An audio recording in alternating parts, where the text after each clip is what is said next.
Welcome everyone to week 8 of this Korean food and Korean diaspora course. Today we will cover Zainichi Korean food and culinary culture. My name is Chang-Ju Song, a senior lecturer in Asian Studies at the University of Auckland in New Zealand. The contents that we will cover today are many, but basically we will talk about how Koreans in Japan have maintained and developed their culinary identity against the racism and discrimination that they were facing in Japanese society, and also how their food, including kimchi and particularly yakiniku, the grilled meat, and also horumonyaki, which I will explain you later, they became a very important part of contemporary Japanese culinary culture. And also, through what kind of changes that Korean food, which were resented as a matter of fact in the beginning, gained popularity, overcoming all the barriers, and by 1990s, well, already by 1980s, how they become very popular in mainstream Japanese culture. And also, we will also talk about how Japanese food also gained popularity in South Korea in the last 2 decades. So, after this lecture, the audience would have understood the brief history of Korean food in Japan. Now that Korean food including kimchi, yakiniku, and horumonyaki particularly, because we will talk about it. And how Korean food, which had been actually quite resented by the majority of Japanese in earlier time, became accepted and also became popular in Japan in the post-war era, especially last few decades. And the impact of Hallyu on Japanese perception of Koreans and Korean food in the 21st century. And also, audience would have understood how Japanese food and culinary culture gained popularity also in South Korea and vice versa in the last 2 decades. So, in our first session, we will briefly talk about the history of Zainichi Koreans. First of all, because Korea became a Japanese colony formally from 1910, and it lasted until 1945 when Japan was defeated in the Pacific War by the Allies, led by Americans. So, because Koreans were the people from the colony of Korea, together with the Taiwanese, in Japan, they were very much disregarded, and Japanese had the racist attitude toward the Koreans until very recently, even though it has been changing recently. And especially because Japan was industrial country already by early 20th century, so basically many Koreans went to Japan as migrant workers. And later, when Japan started the war against China in 1931, and gradually more Koreans were persuaded and so often forced to go to Japan to work in wartime industries such as coal mines and other factories and so on. And the reason was because in Japan, many Japanese men were dragged to the military, and they were in battlefields of Manchuria and China by 1930s. So naturally in Japan, they needed more manpower. And that manpower came from Taiwan, but because Korea is much bigger than Taiwan, so a lot of Korean males came to Japan. And at the end of the Pacific War, in August 1945, there were nearly 2.4 million Koreans in Japan, and most of them returned to Korea, but some 650,000 people remained in Japan. And now they became so-called Zainichi, which literally means being in Japan. Zainichi literally means simply being in Japan. This term Zainichi represents all the Koreans who came to Japan before the war. And so today, Zainichis are the descendant of these people who had gone to Japan before the Second World War, and a little bit, possibly we can include some other people who went to Japan illegally after 1945, but before 1965. Because Korean War and other social and political turmoil in Korea pushed many Koreans to cross the strait and go to Japan. And that's why they were added to earlier migrants, so they all became Zainichi Koreans. And then they were the citizens of Japanese Empire, because Japanese Empire included several countries, especially Korea, Taiwan, and these Koreans and Taiwanese were citizens, but not the citizens of Manchukuo. Manchukuo was a separate country, so they were not citizens of Japan, but Koreans were the citizens of Japanese Empire. However, this citizenship was lost in 1952 when the Allied forces and Japan met in San Francisco, and they signed the Treaty of San Francisco, which formally ended US military government in Japan. So now these people lost their Japanese citizenship, but they were given special status as resident aliens. So they could live in Japan, but they had to renew their identification cards and so on. But anyway, so that's why they are there in Japan today. Now, after 1965, when South Korea and Japan signed the treaty to normalize their diplomatic relationship, now people who chose to be a South Korean citizens, they were given firm legal status as a permanent resident in Japan. It's a complicated story, but I won't go too deep in that regard. But after 1965, slowly, some Koreans, as an international student or who married Japanese and so on, they went to Japan, and some of them, they settled in Japan.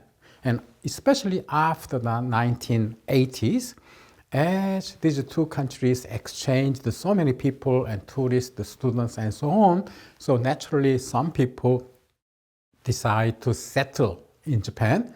And now that number, they are called newcomer in Japanese. So literally means against these old Zainichi people, the newcomers are newcomer. And newcomers are not particularly the part of Zainichi, because old Zainichi community, they do not accept newcomer into their community too well until now. But these newcomers, they have a totally different attitude about their past, because they are proud citizens of South Korea, of which economy has been growing, and they centered around Shin-Okubo region of Tokyo, which became the center of Korean K-pop today in Japan, as well as so many Korean restaurants in the region. Okay, so let's talk about not newcomer yet, but old Zainichi people, how they lived in Japan. As I said, because Koreans were colonial subject of the Japanese Empire, Koreans were socially and culturally discriminated against in Japan.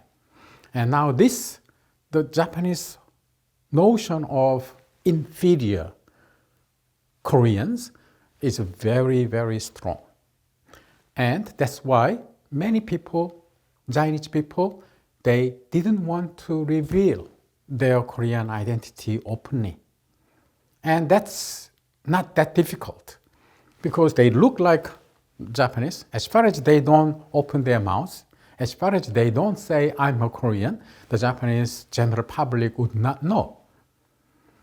Anyway, so a lot of the first generation, second generation, they try to hide their identity. And that much, the Japanese negative perceptions on Korean was very strong. And even the culinary culture that Koreans brought from the Korean peninsula, Japanese didn't like it.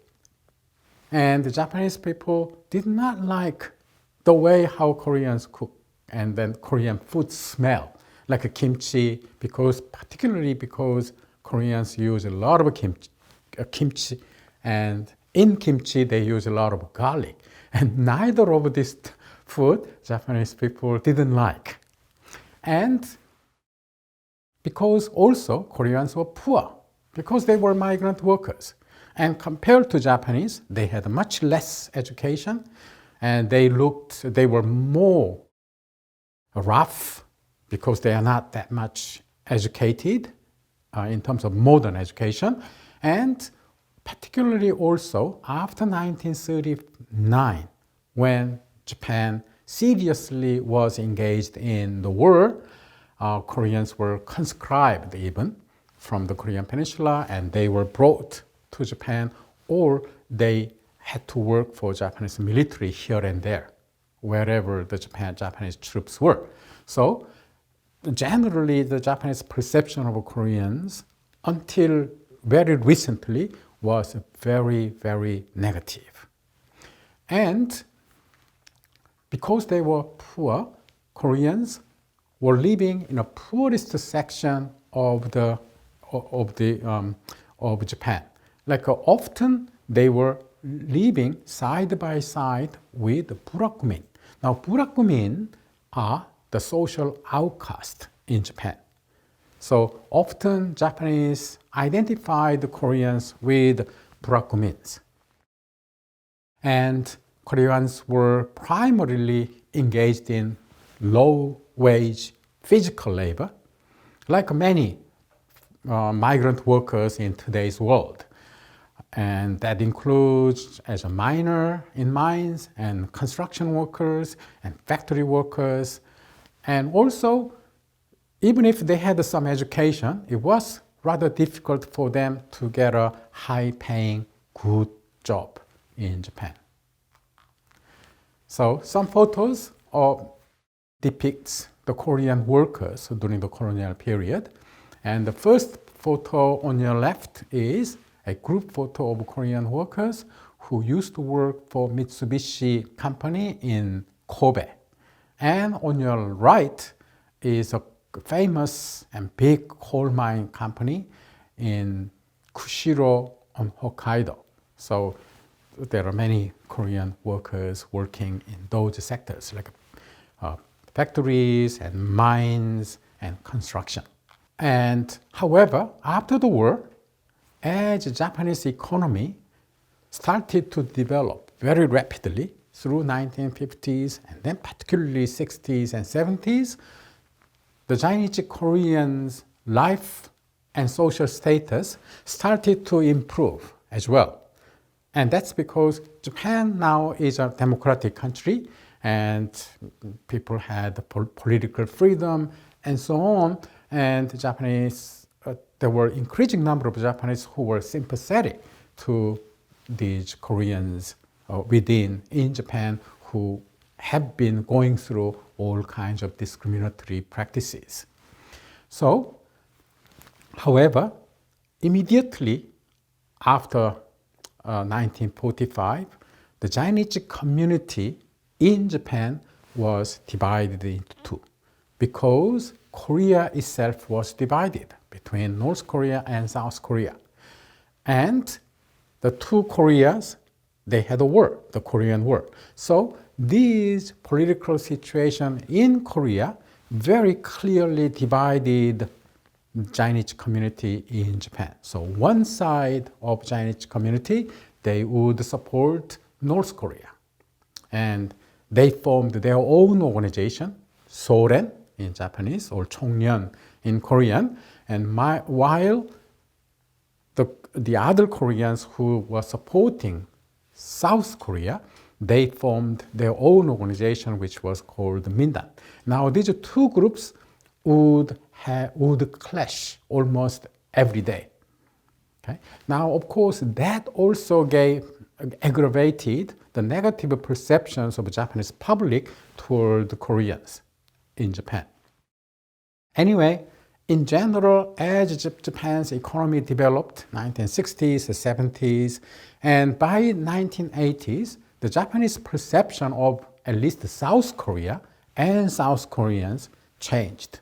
And that's partly because South Korean economy has been developing, and as people become wealthier, both in Japan and South Korea, they became more tolerant to each other. And then in late 1990s, Hallyu also had a great impact on the Japanese perception of South Korea. And many Japanese remember that the popular Korean TV dramas such as Daejangum and also the Winter Sonata, which Japanese call Fuyu no Sonata, and now they appealed, interestingly, to middle-aged Japanese women. So these middle-aged Japanese women, by the end of 1990s and early 2000, they became fans of Korean culture. And now that is very important because those middle-aged ladies at that time, in early 2000, their influence on their children, the next generation, created very much the next generation Hallyu fans in Japan, which you see today in Japan's so-called Z generation.